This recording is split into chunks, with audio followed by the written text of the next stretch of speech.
All right, everyone, welcome to the final day of our New Year Health series, where we have been figuring out how can we rock our New Year health goals through 5 specific steps, 5 specific areas, and 5 specific healthy habits. And so day 1, we covered graceful planning. Day 2, we covered diet-free eating, and then joyful movement, and then deep breaths and rest. And today we are covering mindset. Think positively. Mindset is crucial, and developing healthy habits to have a strong mindset will take you places you never even thought you could go. Mindset is, I would say most coaches are actually we're strategy. We give you tips no matter what type of thing it is, health, life, business, but we really help unpack limiting beliefs. We help unpack ways that your mindset may be holding you back and how you can condition your mindset to move you forward in your goals. I've been in business nearly 6 years, and I've gone through a lot of personal development. You have to actually go through a lot of personal development, particularly in your mind, in order to continue in business. It's not an easy thing. Yes, there's a lot of things that are hard, and a lot of things that are great about working for someone else. And there's the same thing when you're running your own business. But if you do not believe you can succeed, you won't, because you won't take actions necessary. And so just the same way I've had to train my brain around running a business, I had to train my brain years before in really developing healthy habits, getting to the core of what I believed about my body, health, on myself, and switching them to really see that change was possible. If you know me and you know my story, I struggled with emotional eating, under eating, really poor body image, up and down weight for many, many years. And it was so linked to how I valued myself, where I saw my worth, that when I just released that, when I started to find my value and worth, not in how I looked, not in how good I performed in any area of my life, I started to find freedom. That is when I started to develop healthy habits that served me and my body well, and are serving me and my body well even today, as I've gone through so many shifts and changes in my own health and life since starting on this journey many, many years ago. All right. So I just wanted to share that with you, because this is something that I most of the time leave to like the 5th or the last day, but I intentionally do that because I really want you to see like how actually all the habits and things we've worked on before, if you don't actually, the way that you're going to accomplish them is actually a solid mindset. All right. So let's just dive on in and talk a little bit about that. My daughter is here. She's watching some Cocomelon because nap time on Fridays is optional, apparently. We have to run a couple errands after this, so she'll probably fall asleep. But yes. So again, mindset has been something I've been exploring a lot over the last few years, particularly with myself and my clients. It started when I was I started to incorporate it more into my sessions with clients when I was working on together with a few of my first health coaching clients, really seeing that it was not always about what they did. Because actually most of you and most of them really know the basics, at least the basics of what we need to do to take care of ourselves. And there's tons that you can learn in that, but we know the basics, but for some reason, we don't consistently do it. We don't feel it's possible, or we do other actions that we know are not in line with the things we want and should do for our health, right? And so it's very easy to stay in this place of feeling stuck, this place of feeling like you're never going to overcome emotional eating. You're never going to get to the weight you feel really good at. You're never going to have energy again. You're never going to be consistent. But when we consistently stay in that negative energy and that negative mindset, guess what? We make that come true. We won't move forward. We won't shift our health. We won't shift our mindset because we have told ourselves, we've told our brain it's not possible. But when you actually tell your brain that there's this almost like this, it may not even be humongous, but like this humongous, audacious goal that you want to run after in your health, in your life, wherever, there immediately comes up things like, oh my gosh, I don't know if that's possible. But if you tell your brain, hey, it is possible, it is going to do whatever it can to help you get there, because here you are having this desire and you're saying like, I can reach my this health goal by December 2022. And your brain's like, but you technically have told me you believe this. But you're like, yeah, but I'm choosing to believe this. The brain's like, okay, well, this is not your reality right now. So how can I help you get there? We want to partner with our brain. We want to partner with our body. All right. And some of the ways to do that, the first place to start to have a strong mindset, so you, your brain, your body, everything's aligned towards the goals you want, is to really identify your thought patterns. I want you to sit back and honestly think about what your normal thought patterns are around food, your body, and your health. Do you think your body is a gift worth investing in, worth treasuring, worth taking care of? Or do you see it as something that has a long way to go before it's perfect? Do you think food is the enemy and something you love but doesn't quite love you back the way you love it? Do you feel like you've tried everything and yet you feel like you can never actually change your health and you'll never be consistent? Like, if you believe any of those thoughts, then that's going to actually continue to fulfill itself as true. I had a recent client who started working with me, and we've been talking for a while about working together. And I kind of got to, because she would always say, I want to work with you, I want to work with you. And I was asking myself, like, but I got to a core, I really want to get to the core of why she hadn't yet, because she knew I was there for her. And then we were talking, and she realized, like, it's not you. I actually don't believe that I trust myself to actually do what what we're going to talk about. And I think that level of trusting ourselves is part of where it's at. Is that because of the past, maybe of what's happened to us or what we have or haven't done, we tell ourselves that we don't have what it takes to get the goal and desire that we want. It is for someone else. It is for this person. I'm a mom now, and I'm pregnant with my other, and I understand more than ever my mom clients, right? I understand how hard it is to actually take care of your health and yourself while also prioritizing your kids and work and all of that. And it's very easy sometimes to look at other moms and being like, but these moms got it all together. But that's just them. Their bodies are like this. Their bodies are like that. Not me, not my life. Versus like, you know what? That's awesome that they're doing that. But here's what I want. And rather than thinking that I can't do it just because they're doing it differently, what can I start telling myself and doing so that I can start believing that I am also going to have my goals and my dreams with my health? I have this 30-day healthy habits program coming up that you better sign up at least for the scholarship for. That ends today.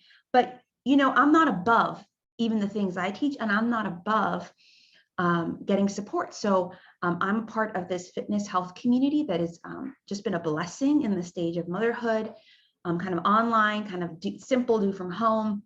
And it's just been a blessing actually in the stage of like working a lot from home with a young child, pregnant, but in the pandemic.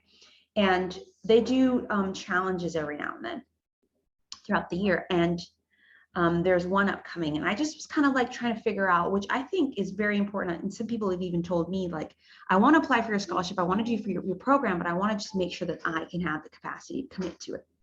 And I'm like, oh, totally respect that, because I was wrestling with whether I should do this 5-week challenge with this group I'm a part of. And, I was like talking to my husband, I'm like, coming out of the first trimester was hard. I didn't work out as much. I didn't walk as much. But I'm feeling better now. And I actually know that I'm my better self when I can incorporate this amount. So there was 2 levels, like kind of like the basic level and the level like I actually in any other scenario would have signed up for, but I hadn't been as consistent. So I reached out actually to the postpartum pregnancy coach, and I was just like, what do you think I should do? And I reached out to my husband. And I think they both were like, if you feel like it's going to help you and serve you well, then do it. If you feel like it's going to stress you out and make you like, oh my gosh, I'm not getting points, I'm not falling on track, then don't do it. Go on your own journey. So I thought about it, and actually it's interesting because it starts next week.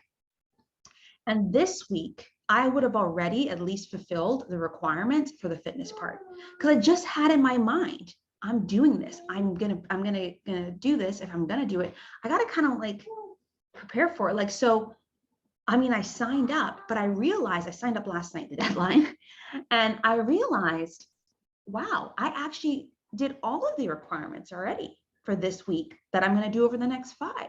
And what happened was, because I actually in my heart decided I wanted to do it, but I hadn't like set it or like signed up yet. But my brain realized that. And so my brain's like, let's prepare you for that. And let's actually start doing it from now. And the same thing is true with you. Like, whether you want to like do my 30-day program or do something else, it's like, if you start to believe, decide that it's for you. You want to do this, it's going to serve you. then you decide, okay, I'm going to start telling myself that I can do it. You will do it. You will more, and even if you don't like hit exactly everything perfect, you're going to do way better than if you had not said yes to it. So, right. So where in your thoughts are you holding yourself back? What limiting beliefs, what negative things are holding you back around your health, your body, and what can you start saying instead? And that goes to number 2, affirmations. I remember when I first was introduced to affirmations, I was like, why am I going to say something I don't believe? But as I started to learn more about them and learn more about the brain and learn more about psychology, good job, baby. She has a little hoop and now she's throwing the ball in the hoop. Good job. You believe you can do it and you're doing it, right? See, practicing over there. And I just realized though, when I started to tell myself something was true and possible, I'm more likely to take steps towards it. And affirmations help with that. Affirmations, we're actually always affirming ourselves. We're either affirming ourselves negatively or positively. And as women, we affirm ourselves negatively way too much. So I want to switch that to positive affirmations. It's simply affirming what is true, what is right, what you desire. And so if you want to come to a point where you believe your body is beautiful and worth taking care of, right now, you need to start saying that. You need to say, my body is beautiful and worth taking care of right now. If you want to start believing that no matter what size, shape, or scale number you're at, you love your body, you will take care of your body. You need to say, I am taking care of my body and loving my body, no matter what size, shape, or scale number I'm at. If you want to start believing that it's possible for you to run a 10K at the end of the year, you need to start saying like, I'm running a 10K in December 4th, 2022, and I am rocking it. Like you're making it a very much of a present thing that you're doing. If you keep saying that, your brain, you're going to go like, I keep telling myself I'm doing this, but I'm not doing anything to work towards it. You see what I'm saying? So when we identify our thought patterns, especially the negative ones, and we create positive affirmations to rewrite that thought, rewrite that belief, it does some powerful work in moving us towards our goals. And then the third tip I think is powerful, is recording yourself saying that truth or affirmation. There's a great app, Think Up. There's tons of other ones out there, but Think Up that can do that. Because listen, you're not always going to want to read that affirmation on that sticky note. You're not going to always want to write it on your phone. So when you hear it, when you record it, and what's powerful, you can hear someone else doing it, but when you hear your own voice doing it in a moment where you do not believe it, it will make you cry. I remember this, I'm always working on growing and just like how I found my worth in my weight and my work, I'm trying to break free of finding my worth in my wealth. As someone who is an accountant, has a lot of finance experience, I just still believe sometimes that I'm horrible with money or that there's not enough or whatever. And so I remember I created an affirmation around money or something like that. And part of it was about like forgiving myself for ways I maybe didn't handle money so well, telling myself that this was possible. I remember just crying because it spoke love over the shame that I had. It spoke freedom. It spoke another way. It spoke hope, encouragement. And I needed to hear it, and I didn't want to say it, but I was saying it because I recorded it. And so there is power in hearing yourself say that truth. And you're not always going to want to say these truths, the possibility of you reaching your goals or anything out loud. So that's powerful to record it and have it said back to you. You can do it on a note app. You can do it on any of that, but it's just, I really love the Think Up app. All right, so to summarize, 3 powerful steps and tips to move you towards shifting your mindset, thinking positively, and achieving your goals is to 1, identify ways and patterns and beliefs that you are that are just negative and they're holding you back. All right, write them down, be raw, be real, don't hold back. 2, then really take that same line on the other side, write something new you want to believe, write something that is going to help move you forward, that gives you hope and encouragement, and then record yourself and listen to it regularly, as often as you need, at least once a day. I sometimes play mine while I'm walking my daughter or on a car ride, and I'm like, this is true, Brie. This is happening for you. All right. So of the 3 tips, I think you need to do all 3. There's actually a step process, but which one do you want to start with? Maybe you've already done some of them, but I definitely think number 1 is where you want to start. And actually, I would love to even hear from you. Is there a particular belief that you have right now that you think is holding you back from moving forward in your health goals? What can you say instead? I would love to hear those two things. And as a reminder, today is the last day to join, not to join, but to apply for the scholarship for early bird, no. You want to wear my sunglasses? And there we go. Yeah. To apply for the scholarship for my Healthy Habits program, where we will be covering all 5 of these pillars, including thinking positively. We will actually create affirmations together. We will really look at beliefs, core beliefs that may be holding you back, and really practice together what it's like every week to start affirming ourselves positively. I am giving one lady a full scholarship. So if you are interested or you know anyone else, today is the last day to apply for that. I'm announcing the winner on Monday. All right. And again, if you are like, I need to actually invest, I feel like investing in this program and investing in myself would be very powerful. The early bird price ends today. All right. So the details for applying for the scholarship, grabbing the early bird price and bonuses are below. And so make sure you check that out, and make sure you also check out the details of the program. So can't wait to support the ladies who've already signed up and the ladies that will. You see, affirmation will. And again, it's not about money for me. I do want to make money doing this because I spend a lot of time serving women in this field, but also because I believe in this work. I believe that these 5 key areas especially can transform women and their life forever. They've transformed mine. They transformed the hundreds of clients I've worked with, and they can transform yours. So sign up for the scholarship, fill it out, and ask yourself, are you ready to commit to it? Do it, or grab the early bird. All right, details are below. I will see you all. I'll be here next week to share more about the program and why you should join, but grateful for you all, and let me know if you have any questions.